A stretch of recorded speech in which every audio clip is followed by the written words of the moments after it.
पुस्तक बहुजनांचा सांस्कृतिक इतिहास प्रकरण 7 भेद निर्मिती बहुजनांचा गैरवापर ह्या भटक्या रानटी आक्रमक असभ्य ब्राह्मण टोळ्या भटकत भारतात घुसल्या. सोबत अग्नी होताच भारतातील मानवी जीवन अत्यंत विकसित झालेले होते. पशुपालन व्यवस्था विकसित झाली होती. गाय हे भारतीय संस्कृतीत दूध देणारे अत्यंत उपयुक्त पशुधन होते. भारतात गायी पाळण्याची पद्धत होती. एकत्रित अशा गायी पाहून आर्यांना आनंद झाला. त्यांनी आक्रमण करून गायी पळवण्यास सुरुवात केली. मांस भक्षण करण्यासाठी ब्राह्मण तरुण गायी कालवडी मारत असत. गायींचे मांस हाच ब्राह्मणांचा प्रमुख आहार होता. याउलट भारतीयांना गायी पाळण्याची आवड होती. भारतीयांना मांस खाणे आवडत असेल तरी ते गाय खाण्याचे टाळत असत. ब्राह्मणांना विनासायास भारतीयांवर आक्रमण करून शेकडो गायी मिळू लागल्यामुळे त्यावर दररोज यज्ञ पेटवून गायींची बळी द्यायला सुरुवात केली. त्यामुळेच आजही कट्टर कर्मठ ब्राह्मण यांच्या कोणतेही धार्मिक विधी करताना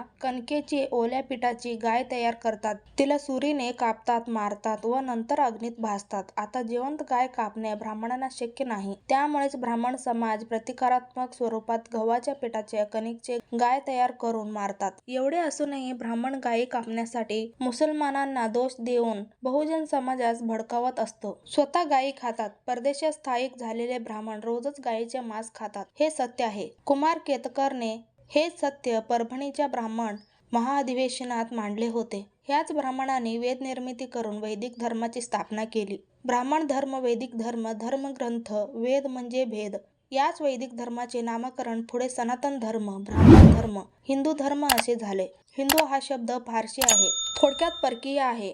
8व्या शतकात मुसलमानांनी आक्रमणाने हरलेल्या भारतीयांना उद्देशून हा शब्द वापरला. हिंदू म्हणजे मुसलमानी आक्रमकांनी हरवलेला समूह. वैदिक समाज म्हणजे देव समाज मुसलमान समाजाशी लढू शकत नव्हता. त्यामुळे वैदिकांनी स्वतःला हिंदू म्हणायला सुरुवात केली. थोडक्यात सनातनी कर्मठ वैदिक ब्राह्मणांनी स्वार्थासाठी शूद्रास सोबत घेऊन मुसलमानाविरुद्ध लढण्यास तयार केले. ब्राह्मणांचे तत्वज्ञान अत्यंत नीच व स्वार्थाचे असते. बामण नेहमी साम, दाम, दंड, भेद, काम ह्या तत्वांचाच वापर करतात. त्यामुळे बामण डावपेच बदलतात पण वर्ण वर्चस्वाचे अहंकारी मूळ तत्व कधी सोडत नाही. त्यामुळे मुसलमानासोबत मूठभर कर्मठ वैदिक ब्राह्मण युद्धात टिकू शकत नाहीत याची खात्री होताच बामणाने मूळ निवासी बहुजन समाजासोबत ओबीसी ओरिजिनल भारतीय कम्युनिटी सोबत करार केला.